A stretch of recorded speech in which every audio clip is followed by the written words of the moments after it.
It was only a few decades ago that Russian forces were right here in Budapest. In 1956, when Hungary was under the control of the Soviet Union, Soviet tanks rolled into Budapest to put down a democratic revolution in this city. The crackdown was successful, and it was brutal. Some 2,500 Hungarians and 700 Soviet soldiers were killed. Nearly 250,000 Hungarians fled the country. That whole thing was over in a week, and Hungary's democratic aspirations would have to wait until the fall of the Soviet Union more than 30 years later.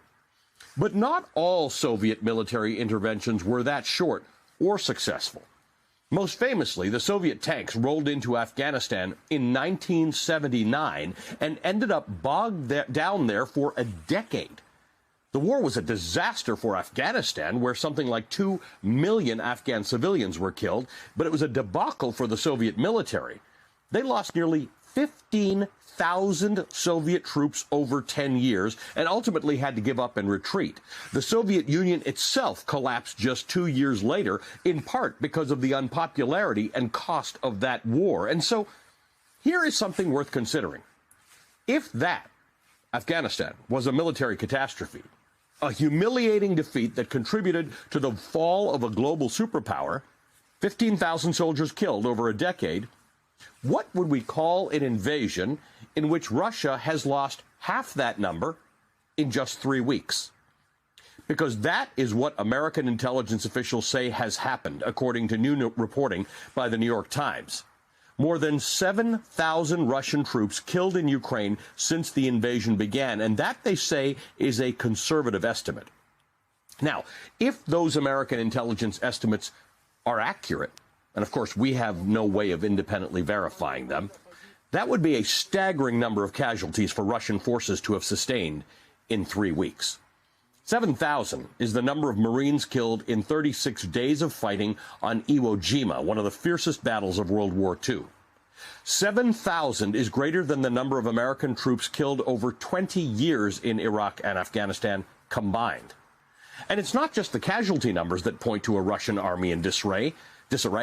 Today, a British military intelligence assessment echoed what American defense officials have been saying, that the Russian invasion of Ukraine has largely stalled on all fronts as they fend off constant Ukrainian counterattacks.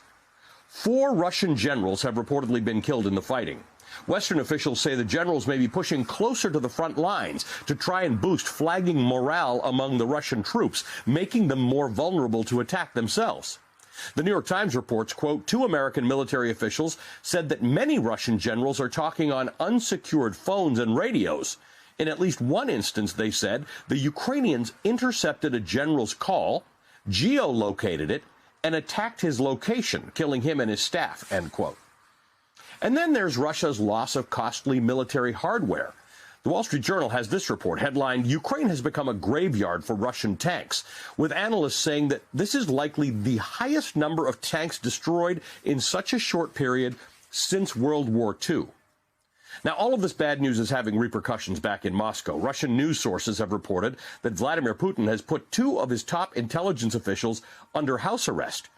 A Russian security services expert tells the Times that the 2 men were interrogated for providing poor intelligence ahead of the invasion of Ukraine. Meanwhile, the Russian military is reportedly so desperate for new soldiers that recruiters are targeting and pressuring Central Asian immigrants who are working in Russia, basically telling them if they want Russian citizenship, they need to sign up to go fight in Ukraine.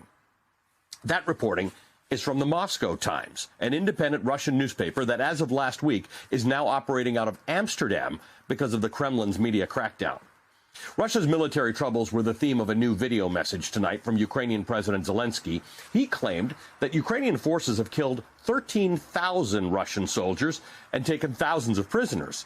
Speaking in Russian, he addressed the mothers of the Russian soldiers, telling them that Ukraine never wanted all these dead bodies and prisoners. Quote, we did not want this war.